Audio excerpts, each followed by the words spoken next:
back in March, Apple released the Studio display, and since then it's been met with, well, mixed reactions, shall we say.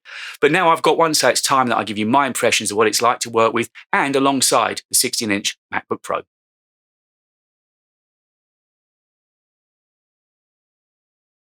Hi there guys, welcome back to me, David, Talking Tech. We do it on the channel here every week, as you know, and if you haven't subscribed yet, the button's just down there, and maybe turn on all notifications so you never miss another one of these videos. And I've got lots to cover in the next few weeks because we've been adding to the kit in the studio. As you know, I recently took delivery of the 16-inch MacBook Pro, and now I've got a studio display as well. When it was released, it was alongside the Mac Studio. I decided the Mac Studio wasn't for me. It's a great machine, but probably almost too good for my needs. And I wanted the flexibility anyway of not being tied to a desk all of the time. And that's why I went for the MacBook Pro. So I think the Studio display is going to be a perfect partner for the MacBook Pro, but let's have a little look at what I make of using it alongside that brand new laptop. So I gave £1,499 for this 27-inch 5K display, which is a lot of money, particularly as I just bought a MacBook Pro as well. So if you haven't subscribed, it would really help me out if you did. You get, as you know, brilliant resolution on this display for that kind of money.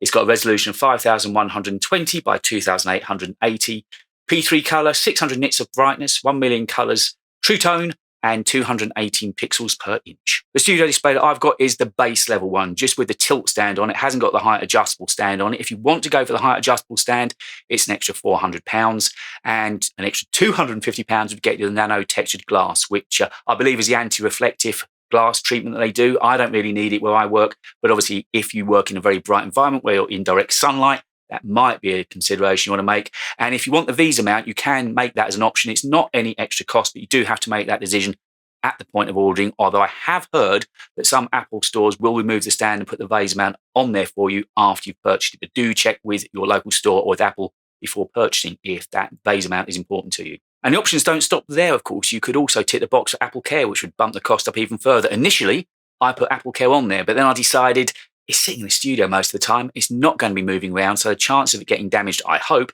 are very slim. So I decided to uncheck that box and save myself some money. Hopefully that's been a good decision. MacBook Pro, I've got Apple Care on because clearly that is moving about and there could be a chance of damage there. They seem to be going through a real way of looking back at their heritage Apple at the moment. The MacBook Pro has got certain design cues from the unibody Macs from years ago, and certain angles of this display seem to put me in mind of the cinema display that I once had a good few years ago. So they're clearly drawing on their heritage for their design styles just at the moment, Apple, and it's no bad thing. You get two cables in the box. You get a Thunderbolt cable, which connects your display to your Mac and also charges it, don't forget. And the other cable is the power cable. Don't forget, it's not removable. Don't go trying to put it too hard. With enough force, you probably will get it out, but it's not designed to come out and you could do some damage to the internals. I don't understand why they decided to go that route. It seems very odd. Say if your dog chews through the cable, you now got no monitor, you've got to take the whole thing back to Apple rather than just replacing the power cable. And I can't think it's just for that simple case they want to be able to charge you for a power cable. I'm assuming there's a reason for it. What it is, I don't know.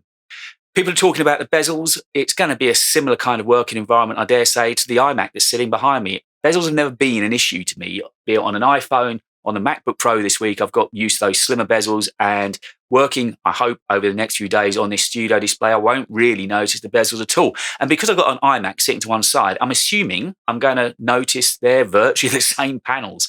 I've loved working on Retina displays for all these years.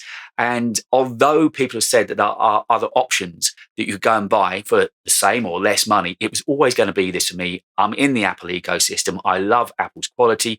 Yes, I give over too much money for it, but that's my choice. I like the way they work. I like the way they're styled together. And I think this with the MacBook Pro is going to be a perfect situation. Earlier this week, I wrote a blog actually saying it's lovely to know that I'm not tied to the desk anymore. I now know that I've got enough battery life and power and capability on the MacBook Pro to go and work anywhere. All of the programs work perfectly well on there. I can store all of my files locally, certainly for the time being, as it's a 4 terabyte machine.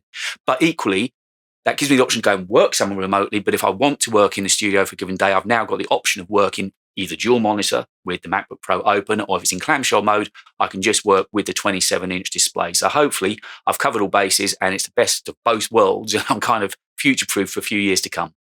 On the MacBook, much has been made of the 120 hertz refresh rate, and I haven't really got to notice that yet. I don't think I've necessarily been in the right programs to notice its benefit. The rest of the display on the MacBook Pro I have, it's stunningly beautiful. It really is. It's bright, it's vivid, and it's color accurate as well. Now, I'm going from 120 hertz on there to 60 hertz on the studio display. And I'm wondering if I'm going to notice the difference, if there's going to be any more juttering of the mouse, or it's just going to feel fractionally slower. But because I've never really worked in a 60 or 120 hertz environment, I'll now be able to A/B this, and I'll come back to you once I've started using it to let you know if I really do feel there's a difference between that refresh rate. Whether they should have put it on this display or not, who's to know? There's a lot of speculation at the moment that there's going to be a Pro display coming out this year. The phrase I've heard is 7K for 7K. In other words, a 7K display for £7,000, replacing the current studio monitor that they've got. So that could be the case. They're working towards an even higher end monitor for the ultra professionals out there. But for the kind of work I do, which is pretty color critical, be it editing these videos or working in Photoshop in my design business, I've got a feeling this display is going to do me just perfectly. One of the other things that Apple have spoiled us with on this display is the range of ports on the back. Apart from the Thunderbolt connector, which connects your display to the Mac, you've also got 3 USB Type-C ports as well. So if you're the kind of guy that likes to edit directly onto external disks, you've got plenty of ports there to see you through. Your desk is going to look really neat and tidy, and that certainly makes me happy. One of the biggest criticisms about the studio display has been the webcam. Now, it's not something I use daily. I do use it from time to time. I did use a webcam this week, in fact. I had Sargi from Tech Gear Talk on as my guest on the podcast -16. I'll leave some links to that in the show notes here. But I don't use a webcam every week. And when I do use a webcam, I tend to use a Logitech 4K one that I bought a couple of years back, which has suited me really, really well. They made a big point of saying that this camera's got center stage. That doesn't really affect me, as I tend to be in the studio by myself. So the center stage isn't going to be something I'm keen to use, but I'll certainly try it out for you. And what I'll do in the next few weeks is come back and let you know what I've made of the webcam and also the bezels. Something else I'm looking forward to trying out is the speakers. Now, speakers have been quite a revelation for me over the last week. The speakers in the MacBook Pro were surprisingly good. Certainly you could use them all day long. You wouldn't need to plug in any external speakers. They were good enough for consuming general content, not for editing that I would use the studio monitors, but we're not talking that kind of environment. These are consumer speakers for listening to Spotify, Apple Music, whatever. And for that, they're perfectly good. I'm looking forward to hearing what the speakers are like in the studio display. Being a bigger area, they should have more space to work. So I'm expecting fairly good things from them. But again, once I've had some time using them, I'll let you know my thoughts are on those as well. Before we finish talking audio, I just wanted to mention spatial audio. I've been using it on my AirPods Pro recently to see what it was like. And I know it's a feature that's also included on the studio display. I don't know how well it's going to work, because you tend to be very stationary and looking at the screen most of the time. Your head isn't moving. But again, I'll talk about that once I've had a chance to listen to it and consume some content that's been recorded in spatial audio and give you my thoughts on it. So I guess the best thing I can do is go away and start using this studio display in earnest. Now, once I've done that, I'll be back on here and I'll drop another video about how I found it. But the things I'm going to be looking forward to using and seeing if there's any difference, say, between the 60 hertz and that 120 hertz refresh rate.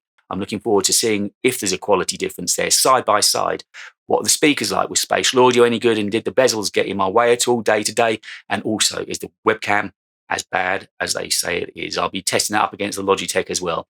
So it's time for me to go and start using it. If you've recently bought a studio display, though, are you happy with your purchase? Would you recommend it to a friend? Let me know in the comments. Get involved. If you're looking to get in touch with me, don't forget you can find me over on Twitter at DTalkingTech. Thank you so much for watching this video, and I'll catch you on the next one.